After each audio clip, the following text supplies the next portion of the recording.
In a world where women are often underestimated, where their capabilities are questioned before they even step into the arena, one moment can shift everything. Picture this: a firing range buzzing with the chatter of seasoned marksmen, the air thick with gunpowder and male bravado. The sound of bullets hitting targets echoes through the facility, but it's the whispers and snickers that cut deeper than any blade. She thinks she can outshoot us? This should be entertaining. Easy money. But what these men didn't realize was that they were about to witness something extraordinary, something that would be talked about for years to come.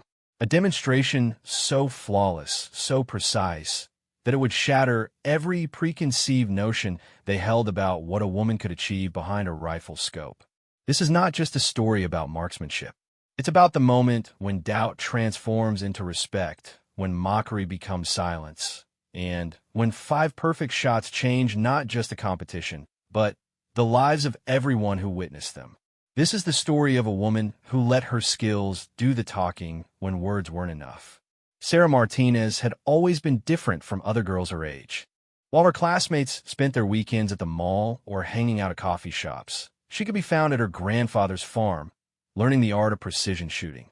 Her grandfather, a retired military veteran, had recognized something special in her steady hands and focused mind when she was just 12 years old. "You have the gift, Mija," he would tell her, adjusting her stance as she lined up another shot. "But remember, having talent is just the beginning. It's what you do with it that matters." Those words echoed in her mind as she walked into the prestigious Riverside Shooting Complex on a crisp Saturday morning in October. The facility was known throughout the state as the premier destination for serious marksmen. Its members included former military snipers, law enforcement officers, and competitive shooters who had dedicated their lives to the sport. It was also, unfortunately, known for being a boys' club where women were barely tolerated, let alone respected. Sarah had been shooting competitively for 8 years, ever since she turned 16. She had won numerous regional championships and had even placed 3rd in a national competition the previous year. But none of that seemed to matter as she signed in at the front desk. The receptionist, a middle-aged woman with tired eyes, gave her a sympathetic look. "You sure you're in the right place, honey?" she asked quietly. "The beginner's class is on Tuesdays." Sarah smiled politely. "I'm here for the monthly precision challenge," she replied, showing her membership card. The receptionist's eyebrows raised slightly. "Oh, well, good luck with that." The monthly precision challenge at Riverside was legendary among shooting enthusiasts. Held on the last Saturday of every month, it attracted the best marksmen from across 3 states. The format was simple but brutal: 5 shots at 500 yards, with the smallest grouping winning. The entry fee was substantial, but the prize money was even more attractive. More importantly, winning the challenge earned a shooter respect and recognition throughout the shooting community. As Sarah made her way to the range, she could feel eyes following her. Conversations stopped mid-sentence as she passed groups of men cleaning their rifles or discussing wind patterns and bullet trajectories. She had grown used to this reaction over the years, but it never got easier. The weight of being the only woman in a male-dominated space was something she carried with her everywhere. The range master, a gruff man named Bill Thompson with arms covered in military tattoos, looked up from his clipboard as she approached. His expression shifted from confusion to barely concealed annoyance. "Miss, the ladies' auxiliary group meets on Thursday evenings," he said without looking up from his paperwork. "This is a serious competition." "I'm registered for the Precision Challenge," Sarah replied calmly, handing him her paperwork. "I've been a member here for 6 months." Bill studied the papers, then looked at her again, this time with more attention. "Sarah Martinez," he read aloud.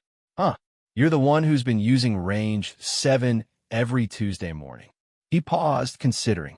"You know what you're getting into here, right? This isn't some fun shooting experience. These guys have been doing this longer than you've been alive." "I understand," Sarah said simply. What Bill didn't know was that Sarah had been preparing for this moment for months. She had studied video footage of previous challenges, analyzed wind patterns specific to this range, and had spent countless hours perfecting her technique. Her grandfather, now in his 80s but still sharp as ever, had helped her develop a training regimen that pushed her skills to their absolute limit. "Your breathing is still slightly off on your fourth shot," he had told her during their last practice session. "You're anticipating the completion of the sequence instead of focusing on each individual moment. Remember, each shot is its own universe. Nothing else exists except you, the rifle, and the target." As Sarah set up her equipment at the assigned shooting position, she became aware of the growing crowd behind her. What had started as a typical monthly challenge was turning into something of spectacle. Word had spread quickly through the facility that a woman was competing in the precision challenge, and members were abandoning their own activities to watch. "This is going to be painful to watch," she heard someone whisper. "Someone should have warned her what she was getting into," another voice added. $20 says she doesn't even hit the target," came a louder comment, followed by chuckles. Sarah methodically assembled her rifle, a custom-built precision instrument that her grandfather had helped her select and modify. Every component had been chosen for a specific purpose, from the match-grade barrel to the competition trigger that broke like glass. She had fired thousands of rounds through this rifle, and it had become an extension of herself. The other competitors were setting up around her, and she could feel their eyes on her as well. There were 12 shooters total, including several faces she recognized from shooting magazines and online forums. To her left was Marcus Webb, a former Marine Scout sniper who had won this competition 4 times in the past 2 years. To her right was David Chun, a current police SWAT sniper whose reputation for consistency was legendary. "Hey there," Marcus called out in a friendly tone that somehow managed to sound condescending. "First time shooting long range?" "No," Sarah replied simply, continuing to check her scope adjustments. "Well, don't feel bad if you don't do too well," David added with a smile. "This is pretty advanced stuff. Takes years to develop the skills needed for this kind of precision." Sarah nodded politely, but didn't respond. She had learned long ago that arguing or trying to prove herself with words was pointless. The only language these men would understand was the language of results. As the preparation time wound down, the conversations around her grew louder and more pointed. Some of the spectators were openly discussing how much money they were willing to bet against her. Others were debating whether she would even complete all 5 shots before giving up in frustration. "I actually feel sorry for her," one man said loudly enough for her to hear. "Someone should have told her what she was walking into. Maybe this will teach her to stick to activities more suited to her abilities," another replied. Bill Thompson called for attention, his voice cutting through the chatter. "All right, everyone, listen up. Standard rules apply. 5 shots at 500 yards. You have 90 minutes to complete your string. Smallest group wins. Wind is currently 3 to 5 miles per hour from the northwest, but you all know how quickly that can change here." He paused and looked directly at Sarah. "Anyone who wants to withdraw can do so now with no penalty." The comment was clearly directed at her, and the implications were obvious to everyone present. This was her last chance to save face and walk away. The men around her waited for her response, some with expressions of barely concealed hope that she would take the hint and leave. Sarah looked up from her rifle, meeting Bill's gaze directly. "I'm ready to shoot," she said clearly. A murmur went through the crowd. The challenge was officially on. Bill shrugged and raised his air horn. "Shooters, you may begin when ready. Range is hot." Sarah took a deep breath and settled behind her rifle. Through her scope, the target at 500 yards looked impossibly small, even though she had hit similar targets thousands of times in practice. But this was different. This wasn't just about hitting the target. It was about proving that she belonged here, that her skills were legitimate, that she was more than just a novelty. She closed her eyes for a moment and heard her grandfather's voice in her mind. "Don't shoot for them, Mija. Don't shoot against them. Shoot for yourself, for the pure joy of placing the bullet exactly where you want it to go. Everything else is just noise." When she opened her eyes, the noise faded away. The whispers, the betting, the doubt, all of it became background static. There was only the target, the crosshairs, and the steady rhythm of her heartbeat. Sarah began her shooting sequence, each movement deliberate and controlled. She had developed a ritual over the years, a series of mental and physical checkpoints that helped her achieve the perfect state of calm focus required for precision shooting. First, she verified her scope settings and checked her shooting position. Then, she controlled her breathing, settling into the natural respiratory pause that would give her the most stable shooting platform. The first shot was crucial, not just for the score, but for her confidence and for sending a message to everyone watching. She had to prove immediately that she wasn't just lucky or that her presence wasn't some kind of joke. As she prepared to fire, Sarah could sense the anticipation in the air behind her. Conversations had stopped, and she could almost feel the collective breath being held by the spectators. Even the other competitors had paused their own preparations to watch her first shot. The moment of truth had arrived. Everything she had worked for, all the hours of practice, all the doubt she had endured, came down to this single trigger pull. Sarah settled the crosshairs exactly where she wanted them, took up the slack in the trigger, and began her final breathing cycle. This was where her journey would truly begin. The crack of Sarah's rifle cut through the morning air like thunder. For a split second, the entire range fell silent. Then came the inevitable wait as everyone strained to see through spotting scopes and binoculars to determine where her bullet had struck the distant target. "Center ring," called out Tommy Rodriguez, one of the range officers who was spotting targets through a high-powered scope. His voice carried a note of surprise that he tried to mask with professional neutrality. A murmur rippled through the crowd. Hitting the center ring at 500 yards was no accident. It required genuine skill and precision. Some of the spectators exchanged glances, suddenly reevaluating their assumptions about the young woman at position 3. Sarah felt a surge of quiet satisfaction, but she forced herself to remain focused. One good shot meant nothing in precision shooting. Consistency was everything, and she had 4 more bullets to prove that her first shot wasn't just beginner's luck. She worked the bolt of her rifle smoothly, ejecting the spent cartridge and chambering a fresh round. The brass casing clinked as it hit the concrete beside her, a sound that had become as familiar to her as her own heartbeat. Through her scope, she could see the small hole her first bullet had created in the target. It was positioned exactly where she had aimed, slightly left of center to compensate for the wind that had picked up just before her shot. As she prepared for her second shot, Sarah became aware of a shift in the atmosphere around her. The casual conversation and joking had diminished noticeably. Several of the other competitors had stopped their own preparation to watch her more closely. Marcus Webb, the former Marine to her left, was openly studying her shooting position and technique. "Interesting stance," he muttered to David Chun. "She's got her feet positioned wider than most people, but her shoulder alignment is textbook perfect." Sarah ignored the commentary and focused on reading the wind. The flags downrange were showing a slight increase in velocity, and she could see dust devils forming in the dirt berms beyond the targets. Wind reading was perhaps the most critical skill in long-range shooting, and it was where many technically proficient shooters failed under pressure.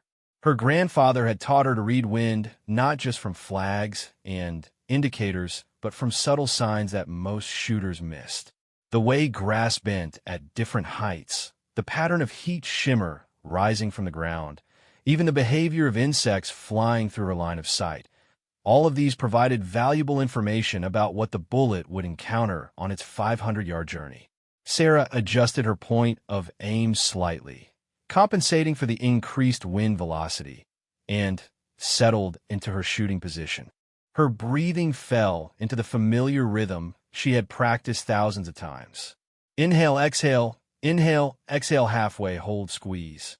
The second shot broke perfectly, the rifle recoiling straight back in her shoulder. Again, the range fell silent as everyone waited for the target call. "Center ring," touching the first shot, Tommy announced, his voice now carrying a note of genuine respect. This time, the murmur from the crowd was louder and more animated. 2 consecutive shots in the center ring at 500 yards was not something that happened by accident. Even the most experienced shooters in the group rarely achieved that level of precision, especially under the pressure of competition. "Damn," David Chin whispered, loud enough for Sarah to hear. "That's some serious shooting." Sarah allowed herself a small smile as she worked the bolt again. She was in what shooters called the zone, that perfect state where technique became automatic and the rifle felt like a natural extension of her body. Everything was working exactly as she had trained for, and she could feel her confidence building with each shot. But as she prepared for her third shot, she noticed that the wind had begun to swirl. The flags downrange were no longer pointing in a consistent direction, indicating the kind of variable wind conditions that could turn a perfect group into a disaster. This was the moment that separated good shooters from great ones, the ability to read and adapt to changing conditions in real time. Sarah took her time, watching the wind indicators carefully. She saw a pattern emerging. The wind was shifting in roughly 30-second cycles, building from the northwest, then dying down before shifting slightly to the west. If she timed her shot correctly, she could fire during one of the lull periods and avoid the worst of the wind effect. As she waited for the right moment, she became aware of just how quiet the range had become. Even the other competitors had stopped shooting to watch her. The pressure was building, but Sarah found that the attention actually helped her focus rather than hindering her concentration. "She's really taking her time," someone whispered behind her. "Smart," came another voice. "That wind is tricky right now." Sarah felt the wind die down and saw the flags droop. This was her window. She settled the crosshairs, controlled her breathing, and squeezed the trigger with the same steady pressure she had used for the first 2 shots. "Center ring," Tommy called out immediately. 3 shots, all touching. The reaction from the crowd was markedly different now. Instead of skeptical murmurs and quiet betting against her, she heard genuine appreciation for her marksmanship. Several people applauded, and she caught fragments of conversations that were now focused on analyzing her technique rather than questioning her ability. "Look at how still she is between shots," one spectator observed. "No wasted movement at all. Her position is rock solid," another added. "I don't think I've seen her shift even slightly." Marcus Webb had abandoned any pretense of focusing on his own shooting and was now openly watching Sarah's every move. As a former military sniper, he recognized exceptional marksmanship when he saw it, and what he was witnessing was approaching the level of artistry. "Where did you learn to shoot like that?" he asked, his earlier condescending tone replaced by genuine curiosity and respect. "My grandfather," Sarah replied simply, not taking her eye away from the scope as she prepared for her 4th shot. "Military?" Marcus pressed. "Army." "Vietnam," she answered, chambering another round. Marcus nodded thoughtfully. "That explained a lot." The old-school military approach to marksmanship emphasized fundamentals and consistency over technology and shortcuts.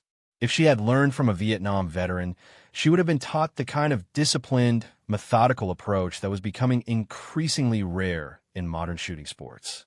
Sarah's 4th shot was perhaps the most challenging yet. The wind had shifted again, this time coming more directly from the west, and she had to make a significant adjustment to her point of aim. But she had been in similar conditions countless times during her training, and she trusted her ability to read the environment. The shot felt perfect the moment she squeezed the trigger. The rifle tracked straight back in recoil, and she knew even before the target call that she had hit exactly where she had aimed. "Center ring," Tommy announced, his voice now carrying unmistakable excitement. 4 shots, all in the X-ring, touching each other. The reaction from the crowd was immediate and electric. This was the kind of shooting that most people only read about in magazines or saw in carefully edited videos. To witness it happening live, under competition pressure, was something that many of the experienced shooters present had never seen before. "Holy shit," someone exclaimed loudly, forgetting where he was for a moment. "Language," Bill Thompson barked automatically, but Even he couldn't hide his amazement at what he was witnessing. David Chun had completely abandoned his own shooting and was now standing behind Sarah, studying her technique like a student trying to learn from master. "I've been shooting competitively for 15 years, he said quietly to Marcus. "I've never seen anyone put 4 shots that close together under these conditions." Sarah was aware of the growing excitement around her, but she forced herself to stay focused. She had 1 shot left, and it was arguably the most important one. Not because it would make or break her score. Her group was already tight enough to win the competition, but because it would either cap off a performance that would be talked about for years or fall short of true perfection. The pressure of that final shot was immense. Everyone on the range was now watching her, including shooters who had come from other parts of the facility when word spread about what was happening. She estimated that at least 50 people were now gathered behind the firing line, all waiting to see if she could complete what would be one of the most impressive displays of marksmanship in the range's history. Sarah took a moment to step back from her rifle and clear her mind. This was a technique her grandfather had taught her for managing pressure situations. "Sometimes the best thing you can do is stop trying so hard," he had told her. "Let your training take over and trust in the thousands of shots you've fired in practice." She looked through her scope one more time, checking her scope adjustments and studying the wind conditions. The flags were showing a slight decrease in wind speed, and the heat shimmer pattern suggested stable conditions for the next few minutes. This was as good as conditions were likely to get. As Sarah settled back into her shooting position for the final time, she felt a sense of calm wash over her. All the doubt, all the pressure, all the eyes watching her, none of it mattered anymore. There was only the familiar ritual of precision shooting that she had performed thousands of times before. She controlled her breathing, settled the crosshairs exactly where she wanted them, and began her final trigger squeeze. The rifle fired, and Sarah knew immediately that it was a perfect shot. The follow-through was flawless, the rifle tracking straight back, and her sight picture never wavered. The silence that followed seemed to stretch on forever. Through her scope, Sarah could see the target clearly enough to know that her final bullet had struck exactly where she had aimed, but she waited for the official call like everyone else. Tommy Rodriguez had his eye pressed to the spotting scope, taking his time to make absolutely sure of what he was seeing. When he finally spoke, his voice carried across the silent range with crystal clarity. "Center ring. 5 shots, all touching, group size approximately 1/2 inch. The explosion of sound that followed was unlike anything Sarah had ever experienced. The crowd erupted in applause and cheers that could be heard throughout the entire facility. People were shouting congratulations, whistling, and pounding each other on the back as if they had just witnessed a historical moment, which in many ways they had. Marcus Webb was the first to reach her, extending his hand with a huge grin on his face. "That was the finest piece of shooting I've ever seen," he said loudly enough for everyone to hear. "And I've seen some world-class marksmen in my time." David Chun was right behind him, shaking his head in amazement. "I don't even know what to say," he admitted. "That was just perfect. Absolutely perfect." Bill Thompson pushed through the crowd, holding the target that had just been retrieved from the 500-yard line. The 5 bullet holes were clustered so tightly in the center ring that they appeared to form a single, slightly elongated hole. He held it up for everyone to see, and another wave of applause swept through the gathering. "In 30 years of running shooting competitions," Bill announced to the crowd, "I have never seen a group that tight shot under pressure. This is going to be the new range record, and I honestly don't think anyone is going to break it anytime soon." Sarah felt overwhelmed by the response. The same men who had been making jokes about her ability and betting against her success were now surrounding her with genuine admiration and respect. The transformation was so complete and dramatic that it felt almost surreal. But perhaps the most meaningful moment came when an elderly man pushed his way through the crowd to reach her. She didn't recognize him at first, but something about his bearing and the way he carried himself reminded her of her grandfather. "Miss," he said quietly, extending a weathered hand. "My name is Frank Morrison. I serve with the Army's 1st Infantry Division in Vietnam, and I want you to know that what you just did would have made any military sniper proud. Your grandfather taught you well." The simple sincerity of his words meant more to Sarah than all the cheers and congratulations combined. She thought about her grandfather, now too frail to travel, but undoubtedly watching the clock at home and wondering how his granddaughter was doing in her first major competition. As the crowd began to disperse and the other competitors resumed their own shooting, Sarah carefully cleaned and packed her rifle. The competition wasn't technically over. The other shooters still had to complete their strings, but the outcome was no longer in question. Her group was so far superior to anything else that had been shot that day that the remaining competitors were essentially competing for second place. The transformation in how she was treated was complete and permanent. Men who had ignored her or spoken down to her an hour earlier were now approaching her with technical questions about her equipment and technique. She was no longer the outsider who didn't belong. She had earned her place through the most definitive method possible: superior performance under pressure. But for Sarah, the real victory wasn't in the size of her group or even in the respect she had earned from her peers. It was in the knowledge that she had trusted her training, stayed true to her grandfather's teachings, and performed exactly when it mattered most. She had proven to herself that all the hours of practice, all the criticism she had endured, and all the doubt she had overcome had been worth it. The range record she had set that day would stand for years to come. But more importantly, she had opened a door for other women who might follow in her footsteps. She had shown that skill and dedication mattered more than assumptions and stereotypes, and that excellence could come from the most unexpected sources. As she signed the official scorecard and accepted the winner's check, Sarah couldn't wait to call her grandfather and tell him about the day. She knew he would be proud, not just of her shooting, but of how she had conducted herself under pressure and in the face of doubt. The challenge was over, but Sarah's journey as a respected member of the shooting community was just beginning.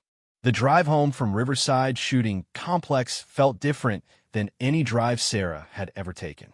The trophy sitting in her passenger seat caught the afternoon sunlight streaming through her car windows, casting small rainbows across the dashboard.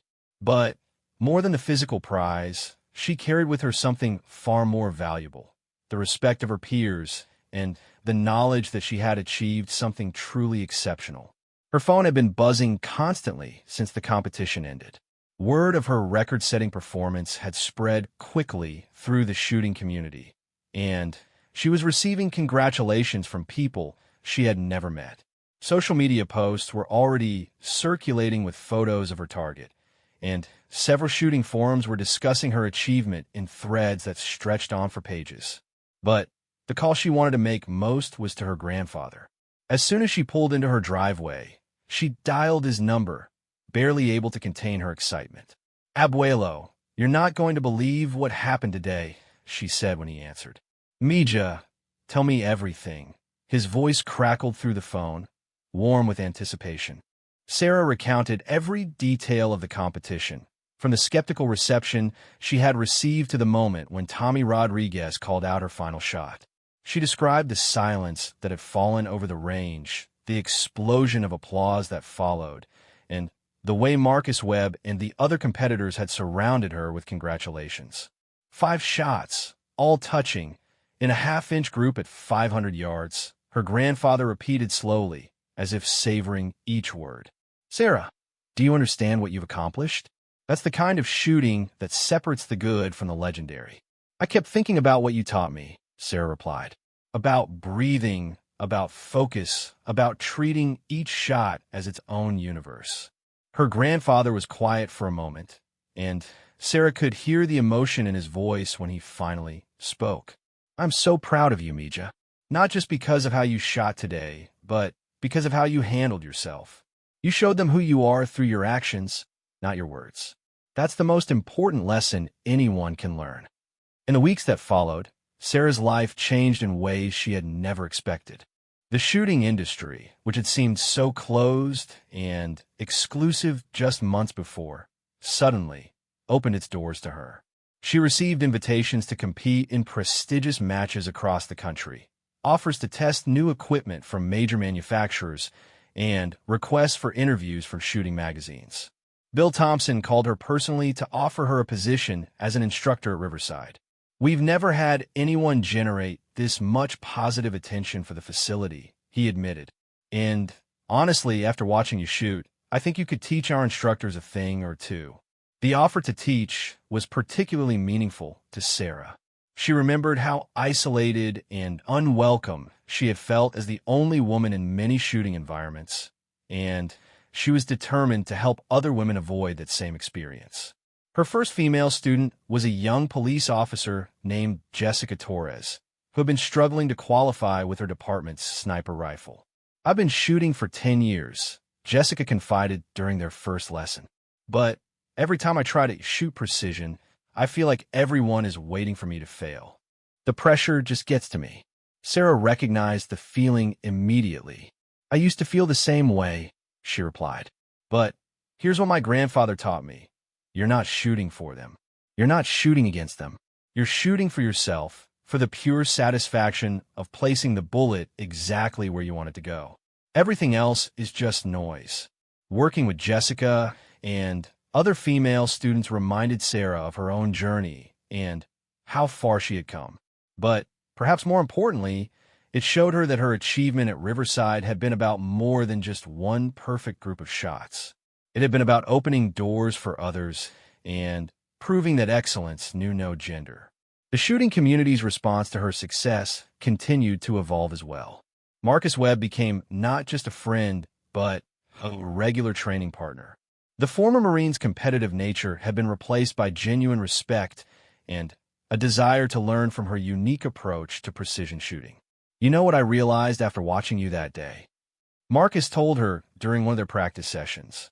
"I had been so focused on my military training and my technical knowledge that I forgot about the mental side of shooting. You made it look effortless because you had achieved perfect harmony between your mind and your equipment." David Chun had a similar transformation. The police sniper, who had once questioned her presence at the competition, became one of her strongest advocates within law enforcement circles. He arranged for her to conduct training sessions with his department and recommended her to other agencies looking to improve their precision shooting programs. "Sarah changed the way I think about shooting," he told his fellow officers. "She showed me that real precision comes from patience, discipline, and an almost meditative approach to the sport. It's not about having the most expensive equipment or the most technical knowledge. It's about achieving perfect consistency in your fundamentals."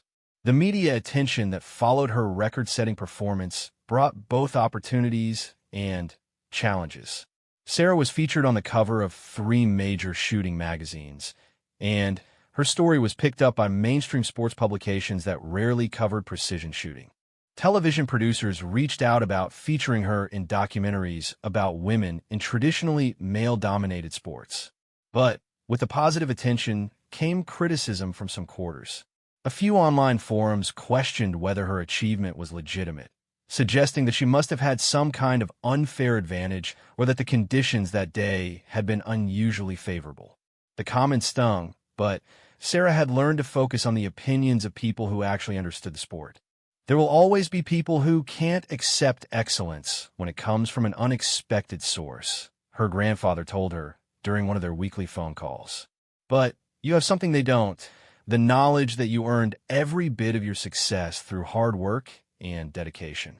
No one could take that away from you. The sponsorship offers that began arriving were both flattering and overwhelming. Major rifle manufacturers wanted her to use their products. Optics companies offered her signature scopes, and ammunition manufacturers proposed exclusive contracts. Sarah was careful about which partnerships she accepted, wanting to maintain her authenticity and only endorse products she genuinely used and believed in. Her relationship with the shooting community continued to evolve as well. She was invited to serve as a judge at major competitions, asked to contribute to technical articles about precision shooting, and offer positions on the boards of several shooting organizations. Each opportunity represented not just personal recognition, but a chance to influence the sport in positive ways.